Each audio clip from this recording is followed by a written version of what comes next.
ساری کی ساری ہندوانہ توہمات ہیں جو ہمارے معاشرے میں آ گئی ہیں۔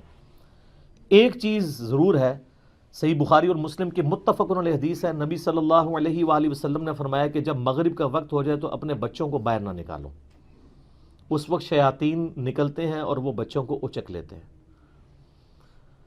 اور بخاری و مسلم میں حدیث ہے کہ مغرب کے بعد اپنے گھروں کے دروازے کو بند کر دو، اور بسم اللہ پڑھ کے بند کرو تو شیطان بھی نہیں کھول پائے گا، ورنہ تو یہ جو لوگ کہتے ہیں نا ہم جنات سے اتنا کام لیتے ہیں، تو کوئی بینک سے پیسے چوری کروا کے بتائیں، دنیا کا نظام نہیں چل سکتا۔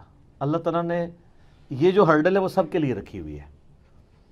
بخاری مسلم میں الفاظ ہیں، اپنے برتنوں کو ڈھانپ دو، خالی برتنوں کو الٹا کر دو اگر ڈھانپ نہیں سکتے، اور اگر بھرے ہوئے برتن ہیں اس کو ڈھانپنے کے لیے کوئی چیز نہ ملے تو بخاری مسلم کے الفاظ ہیں کوئی ایک تنکا ہی اس کے اوپر رکھ دو۔ اور مسلم شریف میں حدیث ہے کہ ایک رات سال میں ایسی آتی ہے جس میں اللہ تعالیٰ کی طرف سے کئی ایک مرض آتے ہیں اور وہ ایسے برتن میں داخل ہو جاتے ہیں جن برتنوں کو کھلا رکھا ہوا ہوتا ہے۔ تو نبی صلی اللہ علیہ وآلہ وسلم نے یہ ساری انسٹرکشنز فرمائی۔ پھر بخاری مسلم میں یہ بھی حدیث ہے کہ نبی علیہ السلام فرمایا رات کو چراغ بجھا کے سو۔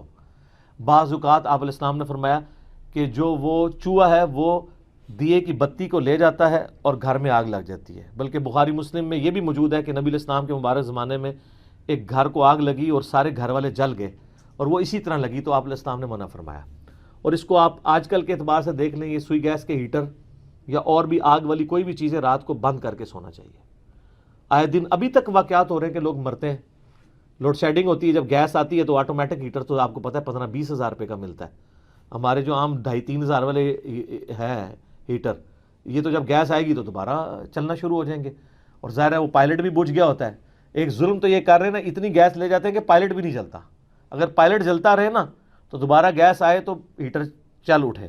اسی طریقے سے آج کل آپ کو پتہ ہے وہ چونکہ پائلٹ جو بھی گیس نہیں رہتی ہے تو وہ گیزر بھی رات کو بند ہو جاتے ہیں، ورنہ پہلے جو لوڈ شیڈنگ ہوا کرتی تھی نا اس میں پائلٹ بند نہیں ہوتا تھا، اتنی گیس ضرور رکھتے تھے، تو رات کو جب صبح فجر کے وقت جب گیس واپس آتی تھی تو دوبارہ گیزر، اب تو روزانہ گیزر بھی آن کرنا پڑتا ہے۔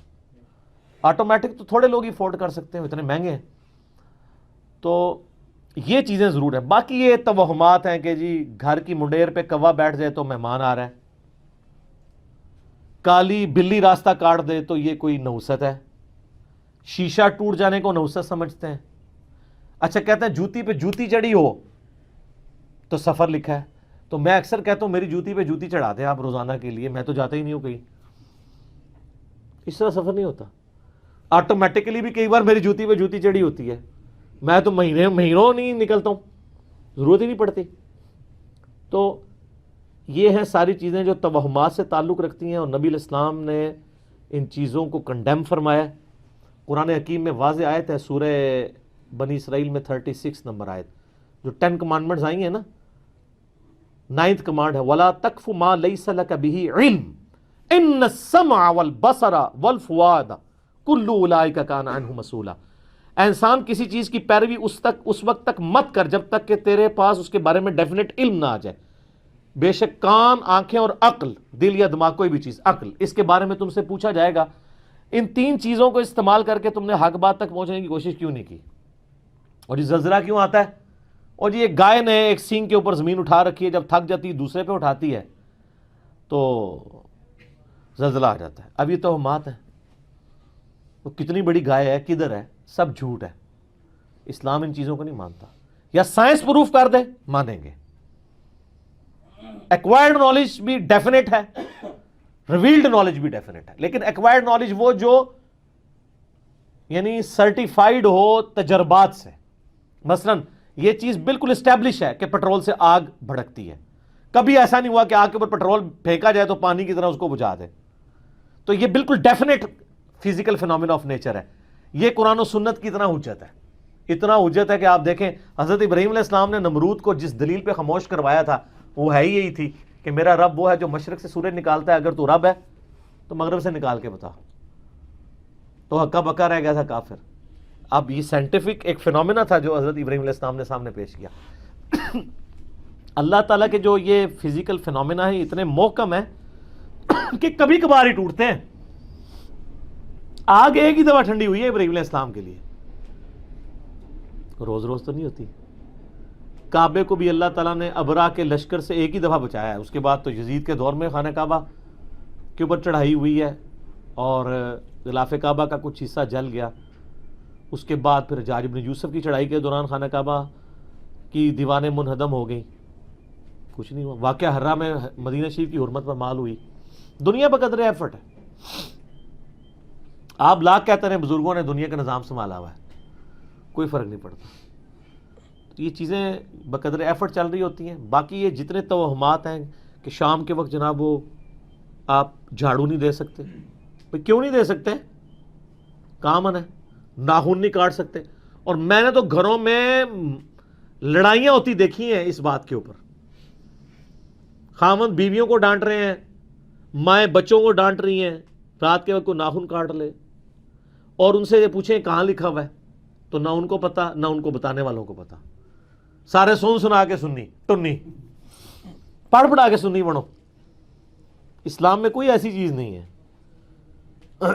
کہ آپ اس کی بنیاد کے اوپر لوگوں کو مصیبت میں ڈال دیں.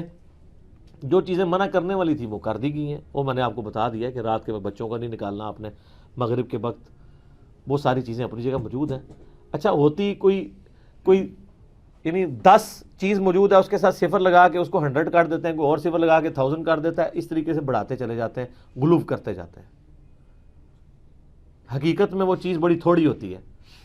اس طریقے سے دین میں خود ایگزیجریشن کرنا, لڑائی جھگڑے کرنا. بھائی صفائی تو نصف ایمان ہے. صحیح مسلم میں 534 نمبر حدیث ہے, صفائی نصف ایمان ہے.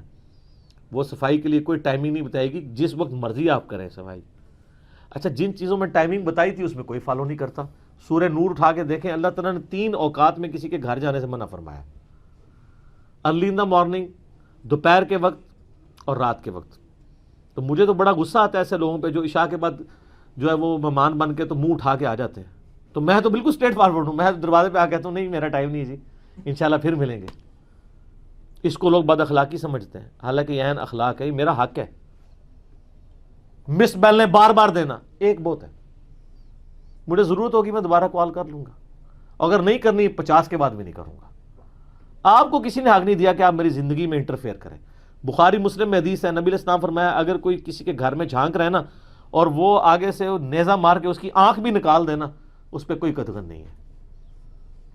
آپ اسے بد اخلاقی سمجھیں گے کہ یار وہ جھانکنے سے کیا ہو گیا تھا, آنکھ نکال دی.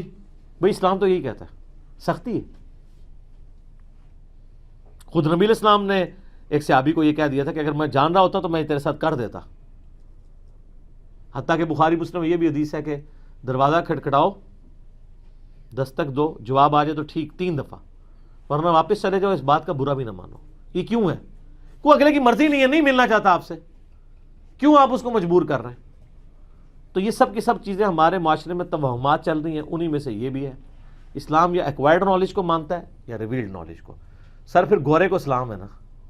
گورے کو آپ کہہ دینا کالی بلی آگے سے راستہ کاٹ دے تو نوست ہے, وہ مانے گا؟ ایمانداری سے مجھے بتائیں. نان سینس, کیا بات کر رہا ہو, نہیں مانے گا. آپ کے اعتقادات جو ہیں وہ گوروں سے بھی گئے گزرے ہیں. اور کر کے دیکھ لیں آپ, یہ جو آسٹریلیا کی ٹیم آپ کے ساتھ کر رہی ہے, ان کے آگے کے کالی بلی پھینکے پھر تو انہوں 3 سینچری مارے گا وار میں, کچھ بھی نہیں ہونا. دنیا بقدر ایفرٹ ہے, اس طرح سے کچھ بھی نہیں ہونا. ساری کی ساری چیزیں توہمات ہیں. ٹھیک ہو گیا.